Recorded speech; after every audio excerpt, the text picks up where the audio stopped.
pessoal! Nesse vídeo vamos continuar com os exercícios sobre ondas sonoras. Vamos terminar de fazer os exercícios da apostila número 2, página 27. Vamos começar pelo exercício número 5.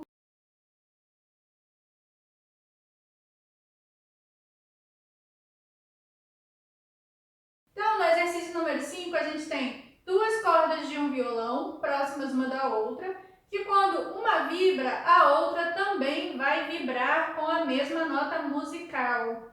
Se elas vão vibrar com a mesma nota musical, elas vão vibrar emitindo a mesma frequência. Mesma frequência vai estar relacionada com qual fenômeno ondulatório?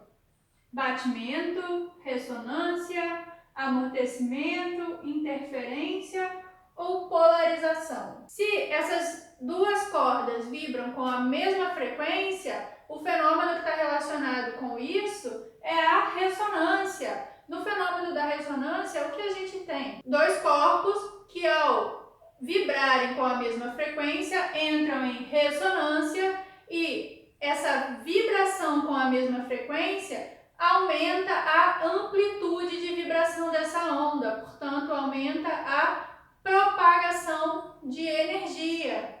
Então, nesse caso, a resposta da número 5 é a letra B. Se as cordas vibram emitindo a mesma nota musical, vibram com a mesma frequência, portanto, dois corpos vibrando com a mesma frequência são corpos que entraram em ressonância. A resposta correta é a letra B de bola. Vamos ver agora o exercício número 6.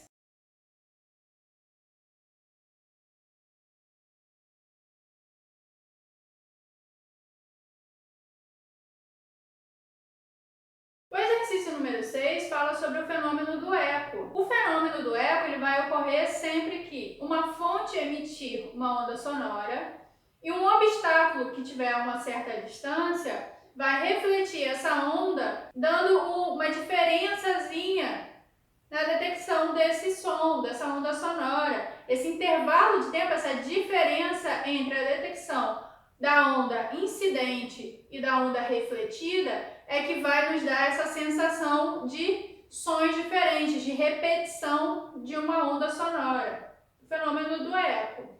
O exercício fala que no ar a onda sonora vai se propagar em média com 340 metros por segundo. E o fenômeno do eco já vai ser perceptível no momento em que a distância entre a fonte e o obstáculo for de 17 metros. Pede para a gente determinar qual deve ser a distância do obstáculo em relação à fonte se essa onda se propaga na água com uma velocidade de 1.600 metros por segundo. Para a gente determinar isso, a gente precisa desse intervalo de tempo que vai provocar esse efeito de eco. Então, a gente vai descobrir esse intervalo de tempo usando a equação da velocidade média. Velocidade média é igual a distância sobre o intervalo de tempo. A velocidade do som no ar é de 340 metros por segundo.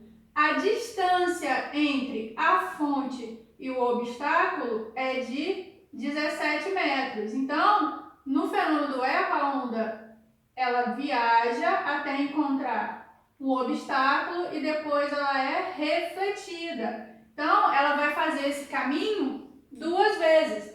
Ela vai percorrer 17 metros, vai ser refletida e voltar mais 17 metros até ser detectada de novo. Então, esse ΔS vai ter que ser multiplicado por 2. Então, a velocidade do som é o 340 metros por segundo. A distância vai ser 17 vezes 2, 34 metros. E o intervalo de tempo é o que a gente quer descobrir. Esse 340 passa dividindo, ΔT vem multiplicando. Então, vai ficar intervalo de tempo igual a 34 dividido por 340. Vai dar um intervalo de tempo de 0,1 segundos. Descobrimos o intervalo de tempo para que ocorra o eco. Agora, para a gente determinar a distância do obstáculo na água, a gente vai fazer essa conta aqui de novo, considerando as informações agora na água. Essa distância na água vai ser de quanto, então? O intervalo de tempo é o mesmo. Velocidade da onda sonora na água, 1.600 metros por segundo. A distância é o que a gente quer descobrir e o intervalo de tempo, 0,1 segundos. Esse 0,1 que está aqui dividindo passa para o outro lado multiplicando. Então, essa distância vai ser de 1.600 vezes 0,1. Vai dar uma distância de 160 metros. Essa distância é a distância total para a onda se propagar até o obstáculo e depois voltar refletida e ser detectada de novo. Então, a distância entre a fonte na água e o obstáculo deve ser metade dessa distância. A distância na água, 160 sobre 2, que vai dar 80 metros. Portanto, a distância entre a fonte que vai emitir a onda sonora e o obstáculo que vai refletir essa onda deve estar a uma distância de 80 metros. Para encerrar esses exercícios da página 27, vamos fazer o exercício número 7.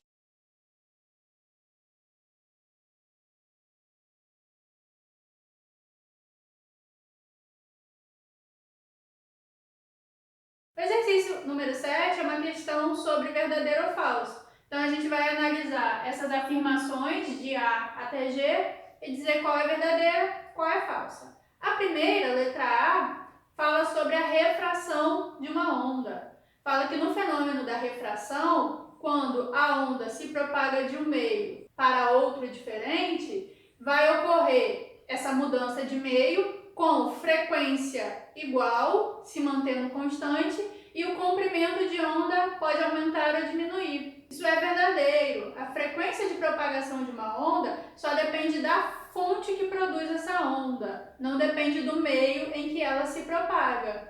Já o comprimento de onda, sim, vai depender do meio. Então, quando há mudança de meio na propagação da onda, o comprimento de onda pode mudar, pode aumentar ou diminuir, mas a frequência não. Como ela só depende da fonte, a frequência se mantém constante. A afirmação B fala que ondas sonoras no ar são transversais e ondas numa corda são longitudinais.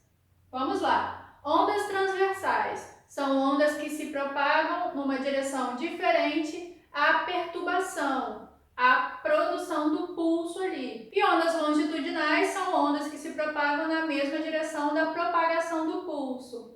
Então, essa daqui é falsa, porque as ondas sonoras são ondas longitudinais, são ondas que se propagam na mesma direção da perturbação, da produção do pulso sonoro, da onda sonora. E a propagação de uma onda numa corda vai ser ao contrário, vai ser transversal. Ela vai se propagar em uma direção e a produção do pulso acontece numa direção diferente. Então, a letra B é falsa. Na letra C, a gente tem o fenômeno da difração. Fala que quanto menor o obstáculo ou a fenda, maior é o fenômeno da difração. Sim. Lembra lá que o fenômeno da difração está ligado à propriedade da onda de desviar de um obstáculo.